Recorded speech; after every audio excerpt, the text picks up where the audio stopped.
Well, that is it. That is the end of our Scottish road trip. I've literally just dropped Becky off home, or back to her parents' house. She needs to get herself ready for work tomorrow. I'm going to now take all of the rest of my stuff out of this van and put it back into Mary, because after all, Mary is my daily driver. She's my daily van. This van is a bit of a project still, and the whole purpose of our Scottish road trip was to try and iron out any issues with this van and kind of get the feel of it and make sure the van drove all right. And I've got to say, the Vario has driven immaculately. I'm really happy on how this van has performed. I'm not quite sure how much fuel we used yet. I've still got to work that out, but I have been keeping notes of the mileage and how much money I've spent on fuel. I've kept all the receipts, etc. So later on, I'm going to try and work out what our average pence per mile was. Not miles per gallon so much, but how much it actually cost per mile. That's the thing that most interests me. And I know a lot of you have been asking me or saying, oh, that Vario is going to cost a fortune to run. I don't think it's that bad, but we'll wait and see. We'll have to work that out later on. But first of all, I need to get most of my stuff out of this van and put back in Mary, so that then I can get back to working on this van. So let's jump in the back and I'll show you, or try and talk you through, some of the changes we'd like to make. What I'd like to make, and so would Becky as well. First of all, let's get some lights on. Can't see anything. Let's get some lights on in here. Oh, yeah, it worked. I thought it got wrong then. Let's turn them all on, shall we? Let's get it all on. Let's brighten this place up. That's better. So let's talk about some of the changes we want to do inside the van. One of the biggest things I want to do is actually get rid of this table. I mean, it's perfect, don't get me wrong. I really enjoyed using it, but we did find getting in and out of sitting here is because it's quite tight, it's quite big. And also this side, you can see I've moved these cushions and I actually sit like this now, and it's just, I don't know, it just takes up too much room. Plus, you'll be surprised to learn, well, I was surprised to learn, or surprised to realise I should say, there's not a lot of storage in this van. I've got these overhead cupboards, but I've made them quite small. Overhead cupboards, and I've made them quite small. But I did that for a reason. I didn't want it to be, you know, like cupboards that are really big and it takes up a lot of room. I want to keep that big airy feeling, so I made these small deliberately. The only trouble is, underneath this ottoman here, we've got this lid. I said to Becky, all your stuff can go in here, which was plenty big enough for Becky, but it left me nowhere to put any of my clothes except under this one, which is under here, under these. Oh, by the way, these cushions, a very good friend of mine gave me these, Miles. He brought them all the way back from Spain to use in his van, only to realise he didn't like the colour or something. So, yeah, thank you, Miles. And just freakily enough, they fit perfect in here. It wasn't planned. It's one of those things that just happens. They happen to fit. And they, I say, he brought them all the way back from Spain. They are actually garden furniture cushions, and they work really well. Anyway, getting back to it, so all I had was this little cupboard here for my clothes, which has still got clothes in it. Becky had this for hers, but in my mind I was thinking I could put some clothes up here, but to be honest, they weren't. It's not enough room. It's not enough room. So here's the idea. I'm going to get rid of these cushions up there for a moment. I'll explain this. So this table is big enough to drop down between here to make an L-shaped sofa, which I never got round to doing. So I've decided to get rid of this table altogether, drop it down, so I have got an L-shaped sofa, but the piece that the bottom here I'm going to make into another ottoman, so it's permanently an L-shaped sofa, and then get a smaller fold out table and put a Laguna table leg here, so we'll have a swivel table, because this is fixed. It's a fixed table, it doesn't move, although it does come out like this.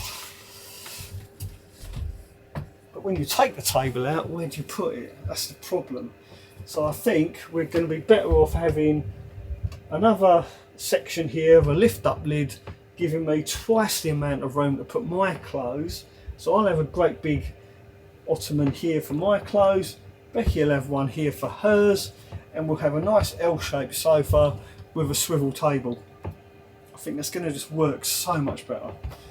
Right, so that's the table done, right? Just put this back, because otherwise it will be in the way. And I'll be honest, the table leg is crap. Now the other alteration that we're going to do is put a window in this wall. Definitely need a window there. The amount of times we were parked up, sat at this table with a nice ocean view that we couldn't view because there's no window there. So that is definitely going to happen. I'm definitely 100% going to put a window in that wall. Now one of the biggest challenges I've set myself up for is the shower. Let me show you that next. Now as you can see, the shower itself is this side of the wall and my sink is over here. Originally I was going to put the shower head and taps up against this wall, right behind the taps, and run pipes up inside this wall for the shower.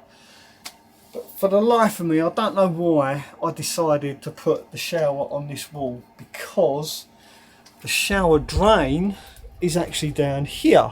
So when you're in the shower, having a shower, I quite often found myself standing on the drain and it kind of gets in the way.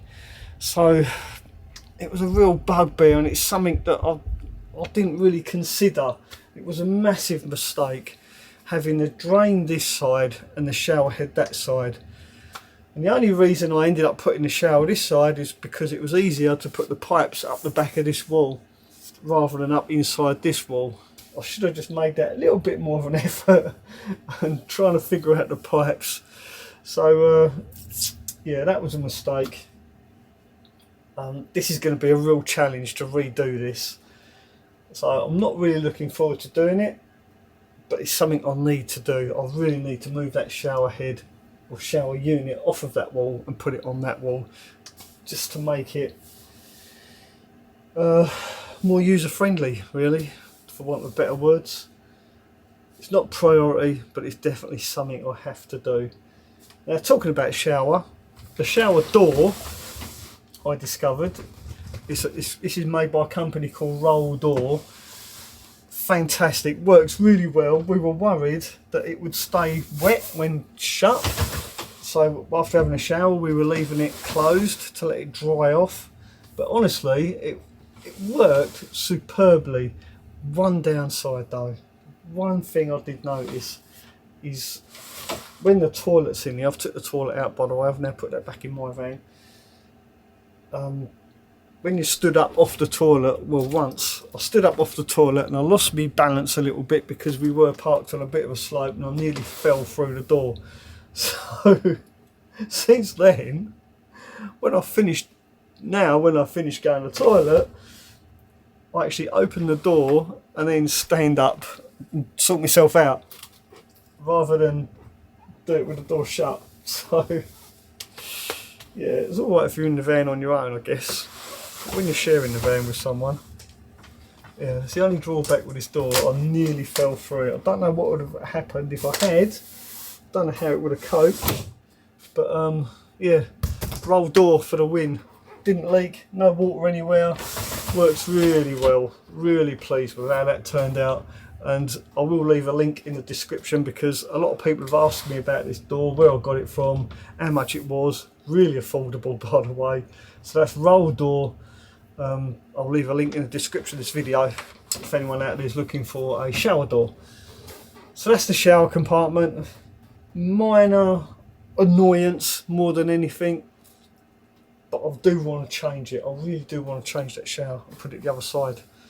Now there is one other big job I'd really want to do, and to show you that I need to take you outside. Okay, so here we are at the back of the van. Now the one major change I'm going to do at the back is get rid of this cupboard here. I'm going to scrap it, get rid of it completely, because I want to build another cupboard here from the base of the bed right up to the top of the ceiling, and create like a, I wouldn't say wardrobe, but just more storage at the back of the bed, at the foot of the bed.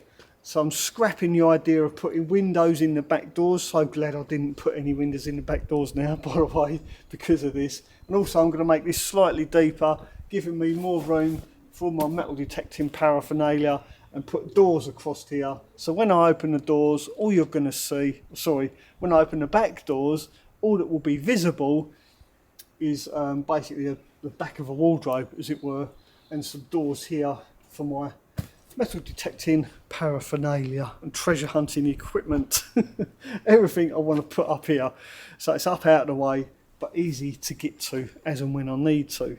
All my diving gear will stay down here, but my metal detecting gear, I really want to have it up here where I can just choose which metal detector I want for that particular metal detecting day. And I do want to do some more metal detecting, so if something interests you, then please do check out my metal detecting channel, my treasure hunting channel, the Cockney Treasure Hunter. I will be concentrating on that channel more now that this is built.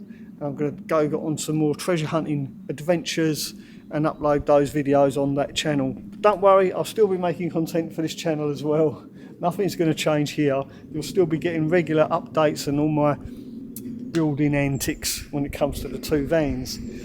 Speaking of which, I'm really interested to see how much this actually costs to run per mile compared to my Sprinter. So let's jump back in the van, get the calculator out, go through all my receipts and find out how much this Mercedes Vario actually costs to run. I think I'm going to be pleasantly surprised. Okay, well, after some really scientific calculations, it turns out the Vario isn't as dear to run as I thought it would be. I'm quite pleasantly surprised. Now, bearing in mind, I did use a variety of petrol stations. I filled up a couple of times on motorway services, and we all know they're really expensive. I used a few supermarket petrol stations, and also used a couple of local petrol stations as well, one of them being on the Isle of Skye. So I kept a real strict record, and after doing all my calculations, it turns out the Vario cost a mere 39p per mile to run throughout my Scottish trip. I'm quite pleased with that. Now all I need to do is the same experiment with the Sprinter to work out which van is the cheapest to run. What do you think? Leave a comment in the comment section of this video. Do you think 39p is unreasonable pence per mile, considering the size of this thing? And I've got all this room, huge double bed, loads of storage, full size shower, heated water, as much power as I could ever possibly need. I've got a huge battery bank in this van. It is a 7.5 tonne truck at the end of the day, so to only cost 39p a mile, I'm really pleased with that. Yeah, quite chuffed. Right, I've got to get all my stuff out now and put it back in the Sprinter so I can continue developing the Vario. Hopefully you found this video mildly entertaining, slightly informative. If you did, then don't forget to give it a thumbs up, and I'll see you very soon. Thanks for watching, and ta-ra for now. Right, where do I begin?